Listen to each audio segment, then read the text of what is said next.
أعوذ بالله من الشيطان الرجيم. بسم الله الرحمن الرحيم.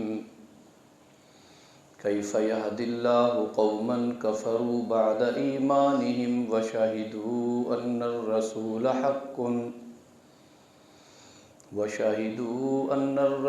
حق وجاءهم البينات والله لا يهدي القوم الظالمين. أولئك جزاؤهم أن عليهم لعنة الله والملائكة والناس أجمعين خالدين فيها لا يخفف عنهم العذاب ولا هم ينظرون إلا الذين تابوا من بعد ذلك وأصلحوا فإن الله غفور رحيم. إن الذين كفروا بعد إيمانهم ثم ازدادوا كفرا لن تقبل توبتهم وأولئك هم الضالون. إن الذين كفروا وماتوا وهم كفار فلن يقبل من أحدهم ملء الأرض ذهبا ولو افتدى به أولئك لهم عذاب أليم وما لهم من ناصرين. صدق اللہ العظیم. بسم اللہ الرحمن الرحیم. سورہ آل عمران آیت نمبر 87، 88، 99، 90، 91، 3، 4، 5 آیتیں تلاوت ہوئی ہیں. تیسرا پارہ ختم ہو گیا ہے، تلاوت کے اعتبار سے مکمل ہو گیا. گزشتہ آیات میں یہ بات واضح کی گئی تھی کہ ہم اللہ کے تمام رسولوں میں کوئی فرق نہیں رکھتے، ایمان لانے کے اعتبار سے سب پر ایمان لاتے ہیں، اور اللہ تعالیٰ کی تمام کتابوں پر بھی ہم ایمان لاتے ہیں. عمل ہم اس شریعت مطہرہ پر کرتے ہیں جس شریعت مطہرہ کے زمانے میں اللہ نے ہمیں پیدا فرمایا، اور وہ ہماری خوش بختی ہے کہ اللہ نے ہمیں جناب رسول اللہ صلی اللہ علیہ وآلہ وسلم کے زمانہ مبارکہ میں پیدا فرمایا اور ایمان کی نعمت بھی نصیب فرمائی. کیف یہدی اللہ قوما کفروا بعد ایمانہم. ایسے لوگ جو ایمان لا چکے پھر ایمان لانے کے بعد کافر ہو گئے. وشاہدوا ان الرسول حق. اس بات کی گواہی بھی دے چکے کہ اللہ کے رسول واقعی برحق رسول ہیں اور رسول حق ہیں. وجاءہم البینات. ان کے پاس اللہ کی طرف سے واضح نشانیاں اور دلائل بھی آ چکے. ایسے لوگ اگر نہیں مان رہے، واللہ لا یہدی القوم الظالمین، اللہ ایسے ظالم لوگوں کو ہدایت نہیں دیں گے. ایمان لانے کے بعد پھر کافر ہو گئے، اس کو کہتے ہیں مرتد ہونا. عمومی طور پر تو تمام یہود و نصارہ رسول اللہ صلی اللہ علیہ وسلم کے منتظر تھے کہ نبی آخر الزمان تشریف لانا ہے اور انہوں نے پوری دنیا پہ اللہ کی توحید کو پھیلا دینا ہے اور منوا دینا ہے. جب آپ تشریف لے آئے اس کے بعد انہوں نے انکار کر دیا. دلائل خود وہ تورات و انجیل میں لوگوں کو بتایا کرتے تھے، آپ اتنے صبر و شکر والے ہوں گے، آپ اتنے تحمل اور حلم والے ہوں گے، آپ اتنے بردبار ہوں گے، اس طرح فلاں شہر سے فلاں شہر کی طرف ہجرت فرمائیں گے، حسن و جمال اس طرح ہوگا، کمال اس طرح ہوگا. یہ ساری خوبیاں تو وہ خود بتاتے تھے. صداقت اور امانت داری کا تذکرہ کرتے تھے. اب جب نبی آخر الزمان تشریف لے آئے، اب انہوں نے ماننے کی بجائے انکار کر دیا. عمومی طور پر تو ان سے وہی مراد ہے، اور بالخصوص ان سے مراد وہ لوگ ہیں جنہوں نے واقعتاً رسول اللہ صلی اللہ علیہ وسلم کا کلمہ پڑھا لیکن پھر مرتد ہو گئے. بشر نامی ایک منافق تھا، اللہ کے نبی کا کلمہ پڑھتا اور آپ کی خدمت میں حاضر ہوتا اور اپنے اسلام کا اظہار کرتا اور آپ پر ایمان کا اظہار کرتا، لیکن اس کی بدبختی وہ اپنی منافقت کو چھپا نہ سکا اور آخر ظاہر طور پر ہی کافر ہو گیا۔ مکہ چلا گیا اور اہل مکہ کفار کے ہاں رہنا شروع کر دیا اور وہاں عیاشی کی اور رسول اللہ صلی اللہ علیہ وسلم کی حجر کیا کرتا تھا۔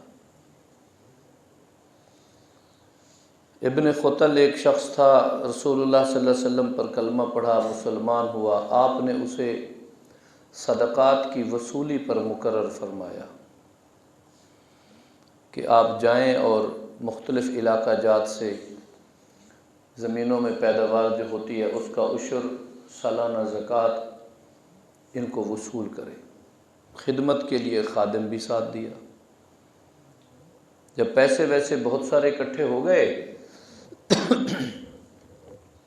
تو ایک دن خادم ان کی روٹی پکا رہا تھا، اسے ذرا دیر ہو گئی، غصے میں آ کے اسے قتل کر دیا، شراب پینے لگا۔ مسلمانوں کی وہ رقم جو تھی بیت المال کی اس نے وصول کی تھی، اسے اٹھا کر مکہ چلا گیا اور وہاں رقص و سرود کی محفلیں جماتا تھا۔ رسول اللہ صلی اللہ علیہ وسلم جب فتح مکہ پر تشریف لے گئے اور آپ نے مکہ کو فتح کیا تو فرمایا سب کو معافی دے دینا، ابن خطل جہاں بھی نظر آئے اس کو وہیں قتل کر دو۔ بھاگا اور کعبے کے پردے کی اوٹ میں چھپ گیا، حجر اسود اور مقام ابراہیم کے درمیان، اور اس کا گمان یہ تھا کہ بھی آج ایک تو سب کو معافی مل رہی ہے اور دوسرا گمان یہ تھا کہ بھی یہ تو کعبہ ہے اور یہ تو یہاں تو کوئی کسی کو قتل نہیں کرتا۔ اللہ کے نبی نے فرمایا آج کے دن مجھے یہ اجازت مل گئی ہے، اسے وہیں کعبے کے پردے میں ہی قتل کر دو۔ اسے وہیں ختم کر دیا۔ پچھلے دنوں قرآن پاک میں ہم نے پڑھا یہود نے سازش کی آمنو وجہ النہار، دن چڑھے مسلمانوں کے پاس گئے کرو، کلمہ پڑھ کے مسلمان ہو جایا کرو، اور رات کو شام کے وقت دوبارہ کافر ہو جایا کرو۔ تو یہ ان میں سے کچھ لوگ ایسے تھے جو دن رات اپنے کافر مسلمان بننے کی پریکٹس کیا کرتے تھے۔ جب ان کو کہا جاتا کہ تم ایسا کیوں کرتے ہو تو وہ اس کا بڑا عجیب جواب دیتے تھے۔ سورہ بقرہ میں آتا ہے ہم تو بس ہنسی مذاق کرتے ہیں۔ اللہ نے فرمایا اللہ یستہزئ بہم، جب اللہ ان کے ساتھ ہنسی مذاق کرے گا پھر ان کو پتہ چلے گا کہ اللہ کی ہنسی کیا ہوتی ہے۔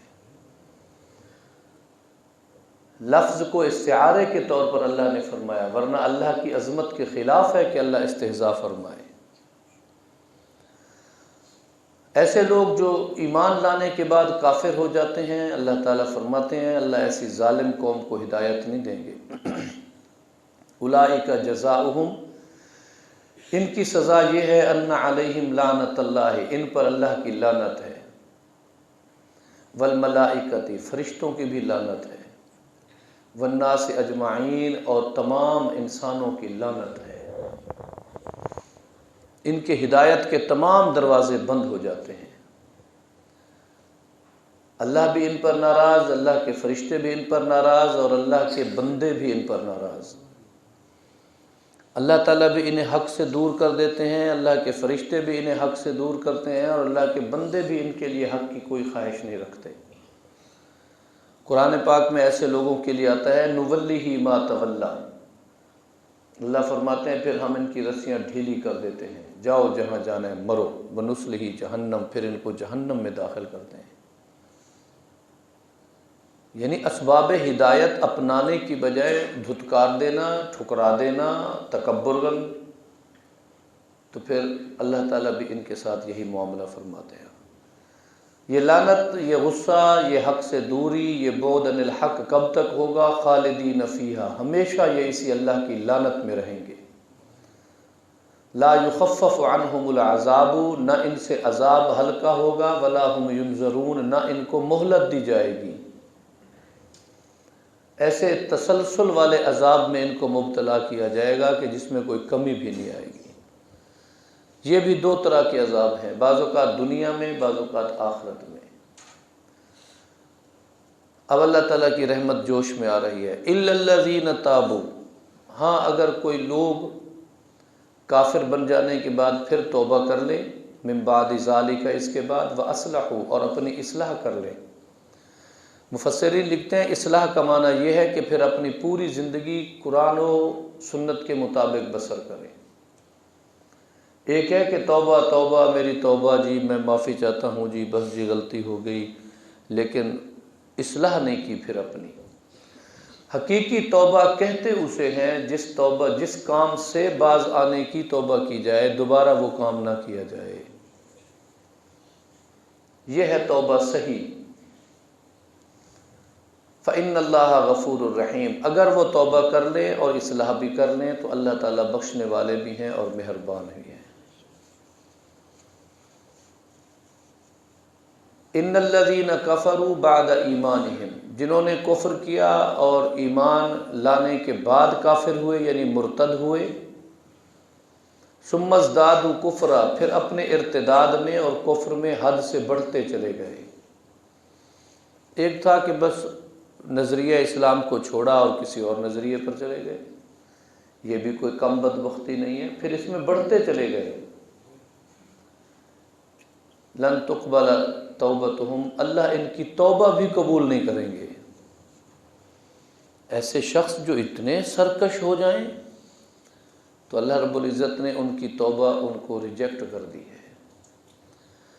یہاں ایک تھوڑا سا تفصیلی نکتہ، حدیث مبارکہ میں آتا ہے کہ اللہ تعالیٰ اس وقت تک توبہ قبول کرتے ہیں جب تک کہ بندے کو غرغرہ نہ لگ جائے.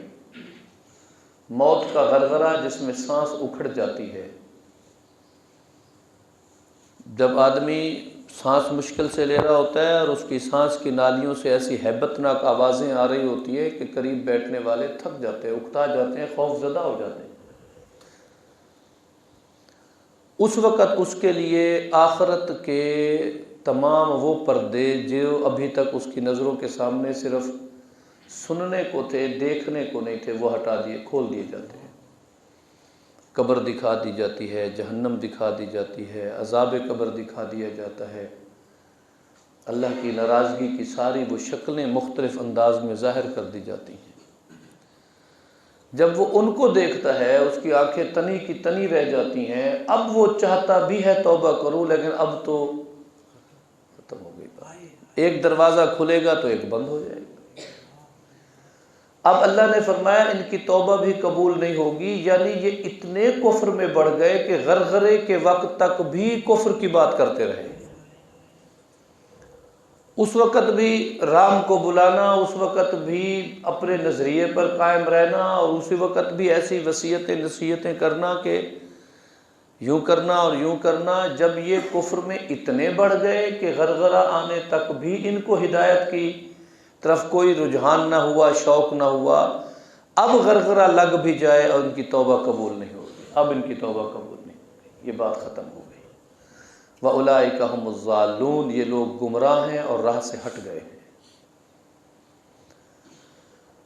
آخری آیت کریمہ، إِنَّ الَّذِينَ كَفَرُوا وَمَاتُوا وَهُمْ كُفَّارٌ. دنیا میں دو تین سہارے ہوتے ہیں جن کی بنیاد پر بندہ جی لیتا ہے اور مشکل گھڑی میں ذہن میں رکھتا ہے کہ شاید اس چیز کا سہارا ہمیں فائدہ دے. مال و دولت اس میں اول ہے، حسب و نسب اور پھر اولاد اور پھر کنبہ قبیلہ، ان پر بڑا ناز ہوتا ہے بندے کو کہ مشکل گھڑی آ گئی تو ماشاءاللہ ہم اتنے بھائی ہیں، اتنے ہم کزن ہیں، اتنا ہمارا کنبہ قبیلہ ہے. تو اللہ تعالیٰ نے اس نظریے کا رد فرما دیا. ان الذین کفروا وماتوا وہم کفار، جنہوں نے کفر کیا مرے تو کافر ہی مرے.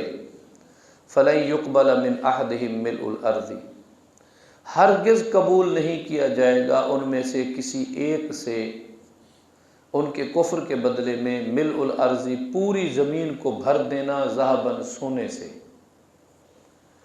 وَلَوِ افْتَدَىٰ بِهِ، اور بدلے میں اس کو دینا، سونے سے پوری زمین کو بھر دینا. ہم اس مسجد میں بیٹھے ہیں تو اس کا 50-55 فٹ کا ہال ہے اور 4 اس کی صفیں ہیں، اور کوئی آ کر کہے مولانا صاحب میری حالت کفر کو اور میری غلطیوں کو معاف کر دیں، اللہ سے ہر صورت مجھے معافی دلا دیں، میں یہ پوری مسجد کا حال سونے سے بھر دیتا ہوں۔ پہلے تو پورے جام پور میں اتنا سونا ہے نہیں، اور شاید پورے ضلع میں بھی نہ ہو۔ تو ایک تصور آپ کریں کہ اس حال کو سونے سے کوئی بھر دے اور اس کے بدلے میں معافی چاہے، کمال ہے۔ اللہ تعالیٰ فرماتے ہیں یہ ایک حال کی بات نہیں، ایک شہر کی زمین کی بات نہیں، ایک موضع نہیں، ایک صوبہ ضلع نہیں، پوری زمین میں انہیں اتنا سونا دے دوں، میں دینے پر قادر ہوں، اور وہ اتنے سونے کو اتنا دے دوں کہ پوری زمین بھر جائے ان کے سونے سے، پاؤں رکھنے کو جگہ باقی نہ رہے، تل دھرنے کو جگہ نہ رہے، اور وہ اللہ کے حضور عرض کرے کہ اللہ ہم نے کفر کیا، اسی حالت پر مرے، ہمیں معاف کر دے، اس کے بدلے میں یہ سونا لے لے۔ اب ایمان کی قیمت اور روئے زمین پر سونے کے بھر جانے کی قیمت، ان دونوں کا جب تقابل کرو گے تو اللہ تعالیٰ فرماتے ہیں فَلَن يُقْبَلَ مِنْ أَحَدِهِمْ، ایمان کے بدلے میں اتنا سونا بھی کوئی حیثیت نہیں رکھتا، ہم اس کو بھی قبول نہیں کریں گے۔ فدیہ کہتے ہیں بدلے میں دی جانے والی رقم، اور فدیہ اسلام میں مختلف جگہوں پر ہے۔ روزہ نہیں رکھ سکتے تو بدلے میں فدیہ ہے، دائمی مریض ہے تو گندم وغیرہ دے دے، یا اس کے بدلے میں کشمش جو کھجور جو اس کو اللہ توفیق دے۔ قتل ہو گیا تو دیت ہے، یہ بھی ایک قسم کا فدیہ ہے، وارثوں کو راضی کر لو اور 100 اونٹ دے دو۔ اسی طرح دیگر کئی ایسے حج پہ گئے اور ہم نے وقت کے اوپر کوئی مناسک نہ ادا کیے، ترتیب ٹوٹ پھوٹ گئی، تو چلو بکرا ذبح کر دو، یہ تمہارا فدیہ کے طور پر ہو گیا، اس کو دم کہتے ہیں۔ ہر عبادت کا فدیہ ایک اپنی اصطلاح رکھتا ہے۔ تو فدیے کا تصور ہے، لیکن یاد رکھیں اعمال میں کمی بیشی پر فدیے کا تصور ہے۔ ایمان کی قیمت تو پوری زمین سونے سے بھر دے، اس کا کوئی فدیہ نہیں ہے۔ سب سے قیمتی چیز دنیا بھر میں اگر ہے تو وہ ایمان ہے۔ اس کو اگر ہم نے محفوظ نہ رکھا، سونے کا تو تولہ بھی ہو ہم لاکر میں رکھتے ہیں، چند گرام بھی ہوں تو ہم محفوظ رکھتے ہیں، روپے چند ہوں ہم اپنے پاس اسے محفوظ رکھتے ہیں، سمیٹ کے رکھتے ہیں، سونا ہو، چاندی ہو، قیمتی چیزیں ہوں۔